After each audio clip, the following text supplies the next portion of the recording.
Bismillahirrahmanirrahim. Assalamu alaikum. I am Ahmed Iqbal Memon, a student of Sindh University Campus Dhaka, having roll number 01. And today my topic of presentation is tools of financial analysis and planning.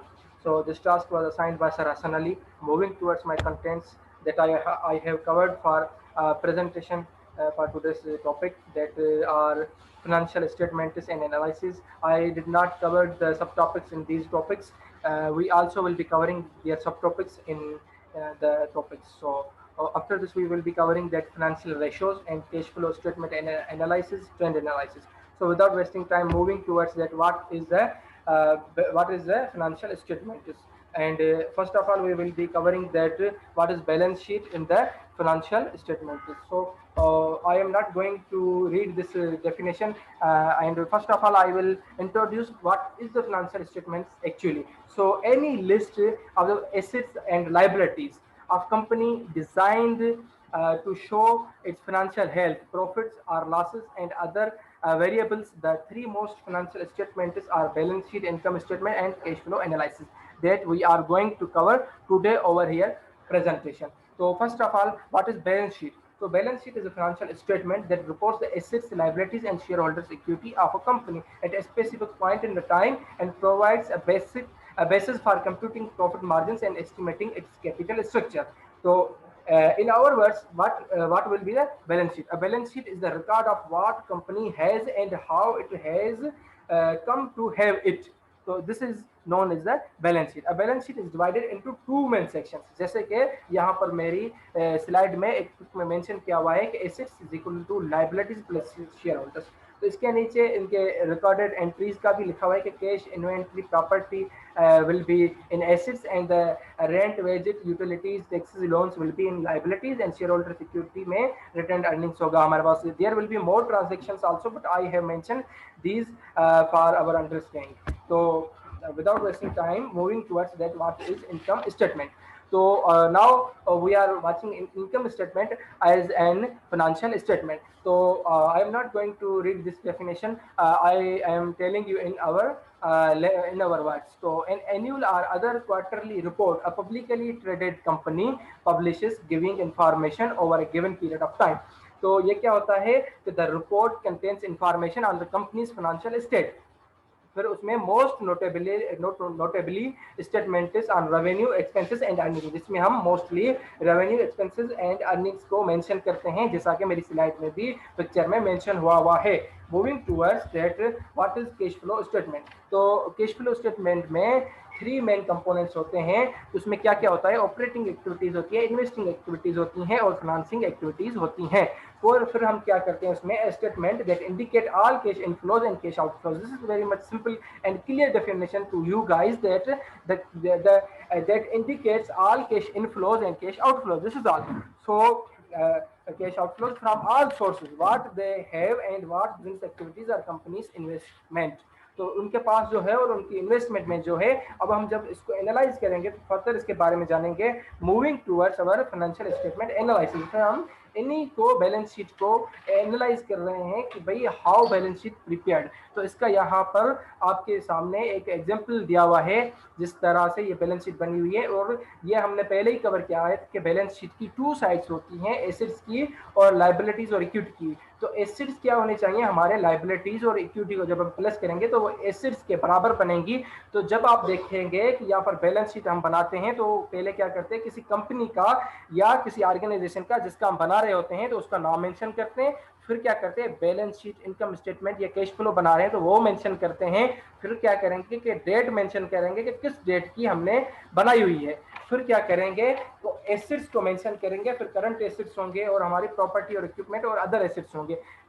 यहाँ पर current और fixed assets हम कह सकते हैं कि जो भी डिफरेंट कैटेगरीज हमारी होंगी, पहले हम एसेट साइड को कंप्लीट करेंगे. फिर जब हम उनको टोटल करेंगे, उनको जो इक्वल करेंगे, तो फिर उनसे हम कुछ चीज़ें माइनस भी करेंगे. जैसे हमारे यहाँ इसमें प्रॉपर्टी एंड इक्विपमेंट में हमने लेस एक्यूमुलेटेड डेप्रिसिएशन माइनस किया हुआ है और अदर एसेट से हमने लेस एक्यूमुलेटेड अमोर्टाइजेशन माइनस किया हुआ है. तो हमारे पास टोटल अमाउंट बचा. फिर हम क्या करेंगे? लायबिलिटीज और शेयर होल्डर्स इक्विटी की जो साइड है उसको हम ऐसे ही करेंगे, काउंट करेंगे. तो उसको जब हम टोटल करेंगे तो वो हमारी साइड जो है वो एसिड की साइड के बिल्कुल बराबर होनी चाहिए। तो इसमें भी हम कुछ चीज़ें माइनस करेंगे, जैसे यहाँ पर ट्रेजरी स्टॉक को हमने माइनस किया हुआ है, तो फिर जब इसका फाइनल आंसर इन दोनों का आया है तो वो इक्वल आया है। इसका मतलब ये है कि हमने बैलेंस बिल्कुल सही तरह से बनाई हुई है। तो हमारे यहाँ एसेट्स में क्या मेंशन हुआ है कि the asset side of the balance sheet is divided into current assets which usually have a life cycle of one accounting year. Non-current are long-term fixed assets with a life cycle of more than one accounting year. तो ये assets की हमारे पास definition हो गई। फिर हमारे पास liabilities की definition क्या आती है कि obligations contracted by organization just like the assets liabilities can be current and non current. तो इक्विटी में हमारे पास क्या आएगा, अमाउंट ऑफ मनी और resources endowed to an organization. तो ये हमारी इन चीज़ों की भी क्लियरेंस हो गई। फिर हम जो है वो इनकम स्टेटमेंट को एनालाइज कर रहे हैं कि भाई हम इनकम स्टेटमेंट में क्या क्या चीज़ें ऐड करेंगे और क्या नहीं करेंगे। हमारी इनकम स्टेटमेंट में ये दो चीज़ें होती हैं कि एक्सपेंडिचर्स और इनकम्स हम मैनेज करते हैं। फिर इनकी भी कैटेगरीज होती हैं, डिफरेंट जो हमारी एक्टिविटीज़ होती हैं वो हम मेंशन करते हैं इस इनकम स्टेटमेंट में। जैसा कि ये मॉडल आपको दिया हुआ है, मैंने आपके सिंप्लीफाई करने के लिए मैंने यहाँ पर मल्टीपल ईयर्स का 2014 से 2021 तक लाया है इसे। तो इस इनकम स्टेटमेंट में पहले हम क्या कर रहे हैं कि पहले हम रेवेन्यू साइड को जो है वो हम देख रहे हैं कि रेवेन्यू साइड में डिफरेंट हमारे पास डिफरेंट ईयर की डिफरेंट अमाउंट्स हैं जिनको हमने यहाँ पर पुट किया है, जो हमारे पास वर्टिकली दिए हुए हैं।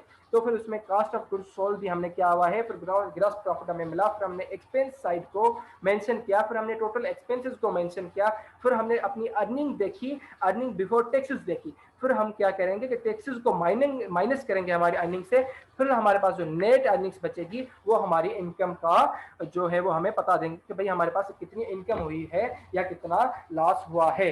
तो अब हम देखेंगे before going to cash statement analysis हम क्या करेंगे, फाइनेंशियल रेशियोज को देखेंगे क्योंकि ये इस टॉपिक से रिलेटेड हैं। तो पहले हम क्या करते हैं कि पहले हम देखते हैं भाई फाइनेंशियल रेशियोज हैं क्या। तो फाइनेंशियल रेशियोज जो हैं वो to evaluate a firms of financial condition and performance. This is very much clear from this little line कि भाई ये फाइनेंशियल रेशियो सारी डेफिनेशन को हम छोड़ दें, ये सिर्फ क्या है कि कंडीशन और परफॉर्मेंस किसी फर्म की को एवल्यूट करते हैं और कुछ भी नहीं करते। तो अगर हम इसको मोर जो है वो डिफाइन करें तो ये बनेगा the financial analyst need to perform checkups on various aspects of a firm financial health. A tool frequently used during this checkup is a financial ratio or index, which relates two pieces of financial data by dividing one quantity by the other. तो हमारे पास यहाँ पर कुछ types जो हैं वो इस तरह से हैं कि लिक्विडिटी रेशियो है हमारे पास, फिर हमारे पास डेप्ट मैनेजमेंट रेशियो है, एसेट मैनेजमेंट रेशियो है, प्रॉफिटेबिलिटी रेशियो है, मार्केट रेशियो है। So without wasting time going to explain the liquidity ratios, these are also known as balance sheet ratios. तो लिक्विडिटी रेशियोज क्या है, पहले हम उसको कवर करते हैं कि liquidity ratios are used to measure firms ability to meet short term obligations. So I am not going to explain it further more because of shortage of time. तो ये क्या करते हैं कि फर्म्स की शॉर्ट टर्म ऑब्लिगेशन को meet करने के लिए यूज होते हैं।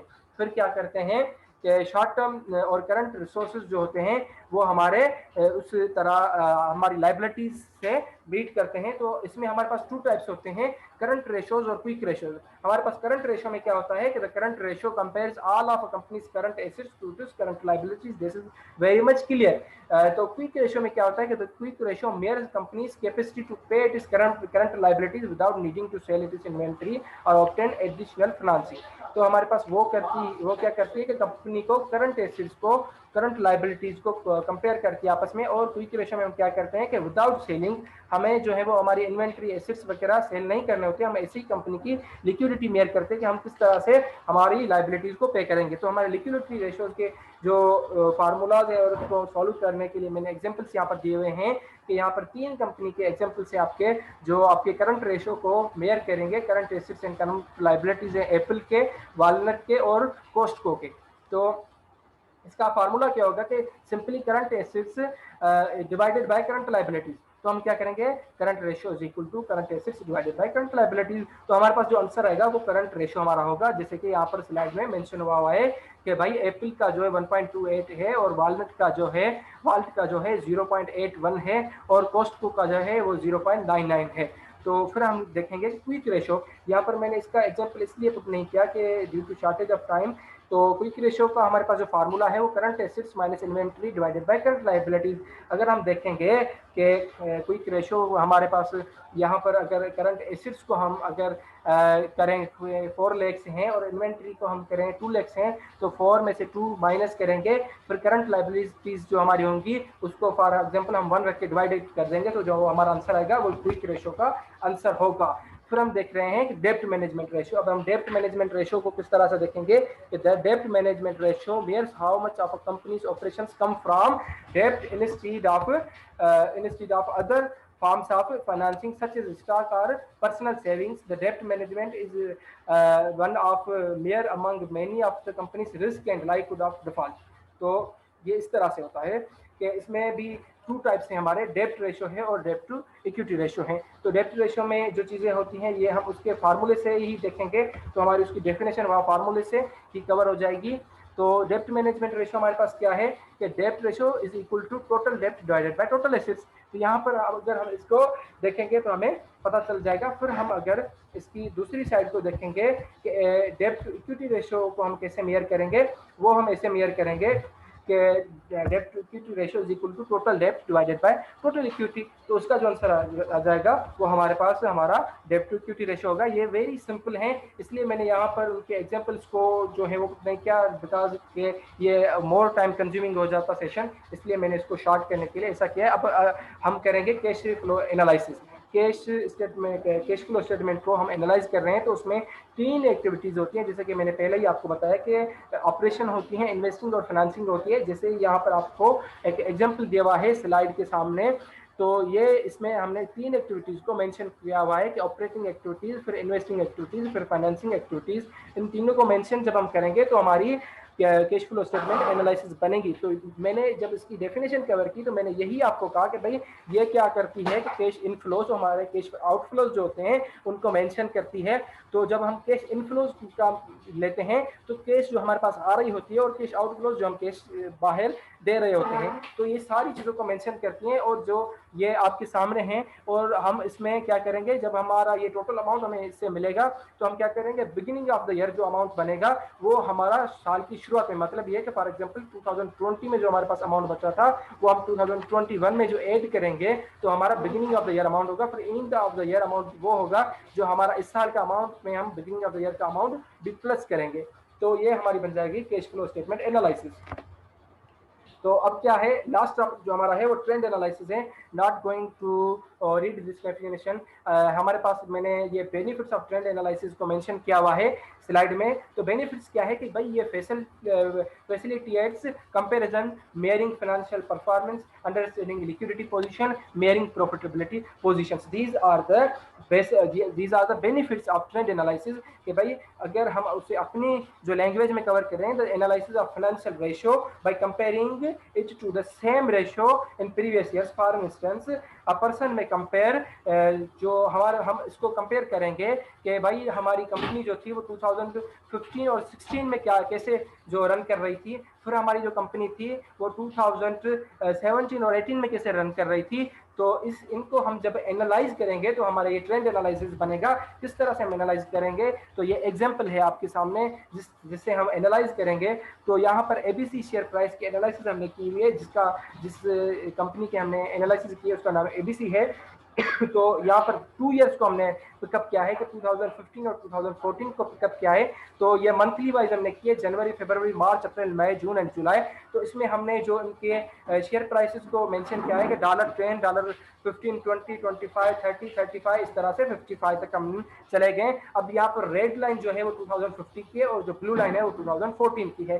तो ये जो लाइनें हैं ये हमें किस तरह से बताएंगी कि जब जो लाइन ऊपर जा रही है, मतलब ये कि हमारा जो लाइन जिस अमाउंट को छुएगी वो अमाउंट हमारा शेयर प्राइस का एनालिसिस का बना हुआ है। तो जब ये देखें, जब ये इंक्रीज और डिक्रीज का इन जोन में सामना हो रहा है, तो फाइनल पर आप देखेंगे कि ये जो हमारी ब्लू लाइन है वो अबाउट 42 पर आके रुकती है और जो हमारी रेड लाइन है 44 पर आके रुकती है, तकरीबन 45 पर।